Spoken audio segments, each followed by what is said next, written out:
ते त्यांना 2 देऊन ठेवायचे होते ना. अजून द्यायची ते काढून नाही नाही हे त्यांना द्यायचे ह्याच्यात हे ठेवलं की नाही का ठेवले ना त्यांनी अजून देऊन टाकायचं. हा ते देऊन देऊन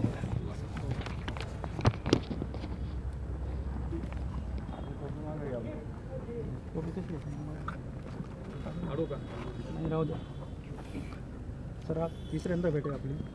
आज मी पोलीस कार्यालयात 500 असे अर्जदार त्यांनी खोटी माहिती दिली, खोटे पुरावे दिले आणि त्या आधारावर जन्म प्रमाणपत्र मिळवलं, त्याची यादी व पुरावे दिले आहेत. कालच महाराष्ट्र सरकारने पोलिसांनी किंवा तहसीलदारांनी कुठले कुठले मुद्दे लक्षात ठेवायला हवे ते जे प्रसिद्ध केले त्यात लिहिलं आहे की कुणालाही 40, 50, 60, 70 वर्ष पूर्वीचं जन्म प्रमाणपत्र देताना त्याच्याकडून सगळे पुरावे, त्याची सगळी चौकशी, ते पुराव्याची सत्यता त्या विभागाकडून, आणि तो 50 वर्ष 60 वर्षानंतर येतो तसं का 60 वर्ष आला नाही, आणि तो 60 वर्ष कुठे राहत होता, 60 वर्षात काय केलं, त्याचे सगळे पुरावे. आणि आपण जर सिल्लोडचं अर्ज पाहिले तर जिल्हाधिकाऱ्यांनी मान्य केलं की एक पण अर्जात हे जे सरकारने काढलाय त्याप्रमाणे एकाही अर्जाची चौकशी झालेली नाही. 406 अर्ज असे आहे की ज्यात फक्त आधार कार्ड आहे, फक्त आधार कार्ड. आणि म्हणून मी आज जे माझं स्टेटमेंट पोलिसांनी जो गुन्हा दाखल झाला आहे त्यात अधिकृत माझं स्टेटमेंट घेतलं आणि माझ्या स्टेटमेंटमध्ये मी सांगितलं आहे हे ठरवून झालेलं षडयंत्र आहे. आणि त्या षडयंत्रात उपविभागीय अधिकारी, पठाण, त्या डिपार्टमेंटचे कर्मचारी, स्थानिक नगरपालिका हे इन्वॉल्व आहेत. यांचा संगनमताने झालेले आहेत. कारण की पठाण हे उपविभागीय अधिकारी आहेत. फक्त आधार कार्डाच्या आधारावर, ज्या आधार कार्डवर लिहिलेलं आहेत की याला कुठल्याही प्रकारचा पुरावा मानता येणार नाही, म्हणजे कोणताही पुरावा नसताना 40 वर्ष, 50 वर्ष, 60 वर्ष किंवा तिसऱ्याच व्यक्तीच्या नावाचं जन्म प्रमाणपत्र दिलं आहेत. म्हणून उपविभागीय अधिकारी आणि त्यांच्या सहकार्यांना पण आरोपी बनवले पाहिजे अशी मी मागणी केली आहे. मी खात्रीपूर्वक सांगतो की सिल्लोडमधून जेवढं अर्ज आलेले आहेत त्यातले 70% अर्ज हे बोगस आहेत. सर, आपण सुरुवातीला 4 आधारावरती जे म्हटलेलं आहे, नंतर मध्यंतरी 400 काहीतरी आकडा दिला होता. त्यानंतर यांनी प्रशासकीय यंत्रणेने फक्त 3 गुन्हा दाखल केलेला. तर ही प्रक्रिया संत गतीने, म्हणूनच माझं स्टेटमेंट द्यायला मला यावं लागलं. कारण की हे तक्रारदार पठाणनी याला आपण म्हणतो ना कव्हर अप करणं, विंडो ड्रेसिंग करण्याचा प्रयत्न केला. त्यांनी 3घांचीच नावं टाकली. त्याच्याकडे माहीत आहे की 406 त्यांनी स्वतः कबूल केलं. हे 406 तर त्यांनी मान्य केलेलं मी आकडा सांगतोय. सर, तुमची अशी मागणी का तपास हा IPS किंवा वरिष्ठ दर्जाच्या अधिकाऱ्यामार्फत झाला पाहिजे? यात IG स्वतः नाही, यात IG स्वतः लक्ष घालत आहे. म्हणून तेच जर मॉनिटरिंग तपास करणार असेल तर, आणि मालेगावचा तपास पण IG स्वतः लक्ष घालत आहेत. त्यांनी SIT पण बनवली. म्हणून यात पोलीस स्टेशनद्वारा पण स्वतः SP आणि IGनी लक्ष देत आहेत. तर तपासात जेवढे पाहिजे तेवढे पुरावे दिले आहेत. मला 100% खात्री आहेत. तुम्ही बघा, येत्या दिवसात किमान 400-500 आरोपी होणार आणि सरकारी कर्मचारीवर पण. कारण की एक अर्जासाठी 1 लाख रुपये खर्च येतो. एक हँडलर असतो जो आणतो त्याला इथे. कारण यातले अनेक जण इथले नाहीत आहेत, पत्तेही नाही इथले. एक हँडलर, त्यानंतर एक वकील.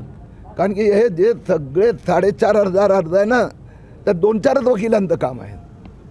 वकील, त्यानंतर एजंट असतो की तो लायजन करतो, त्यानंतर स्थानिक नगरपालिका, महापालिका, पंचायत त्याच्याकडून एक सर्टिफिकेट घ्यावं लागतं. मग सिव्हिल हॉस्पिटलचं सर्टिफिकेट घ्यावं लागतं की माझं वय 52 आहे, 54 आहेत. त्यानंतर आधार कार्ड की रेशन कार्ड काहीतरी, आणि त्यानंतर तहसील ऑफिस किंवा SDM ऑफिस. 8 ठिकाणचे लोक इन्व्हॉल्व होतात. एका अर्जामागे 1 लाख रुपये खर्च होतो. काही ठिकाणच्या आरोपीने कबूल केलं आहे. म्हणजे मालेगावमध्ये तर तपास खूप पुढे गेला आहे. तर इथे 4,500 अर्ज आले आहे. म्हणजे 45 कोटी रुपये खर्च झाले आहेत. हा पैसा कुठून आला ह्याची पण चौकशी होणार. तर या जी मदत या लोकांची तुमचं असं ATM आणि नगरपालिकेवर गुन्हे दाखल व्हायला पाहिजे असं. आता जो गुन्हा आज माझं स्टेटमेंट घेतल्यामुळे ते 3% म्हणजे आरोपी पुरतं तपास राहिला नाही. आता माझं स्टेटमेंट ऑफिशियल आहे की आता त्यांनी मला माझी FIR घ्यावी लागणार आणि सगळेच पुरावे आहे. किंवा एका FIRमध्ये मग तो FIR तक्रारदार पण आरोपी बनू शकतो. सर, त्यांना मदत करणारे पण आरोपी होते. GR आहे त्याच्यामध्ये काय वाढून आणलेलं आहे? त्या GRची प्रत मी देतो. जे मी तुम्हाला जे सांगितलं हे सगळं या GRमध्ये आहे. सर, सगळे पुरावे पाहिजे, चेक केले पाहिजे, घरोघरी जाऊन मग त्या संस्थाकडून सत्यता. संस्थामध्ये समजा रेशनिंग कार्ड, तर रेशनिंग ऑफिसरचं रबर स्टॅम्प पाहिजे की रेशन कार्ड तपासून घ्यायला. हे सगळं ज्यात दिलं आहे. त्या तदुपरांत हे लिहिलं आहे की आपण न्यायाधीश म्हणून हे काम करतोय, तर त्याची सत्यता तपासली पाहिजे. इथे तर न्यायाधीश स्वतःच इन्व्हॉल्व झाला, कारण त्याला माहिती आहे की कागदच नाही आहे काही. जी ही यंत्रणा जी आहे ती पण सह आरोपी होऊ शकते का? ज्यांनी मदत केली त्यांना या कामी.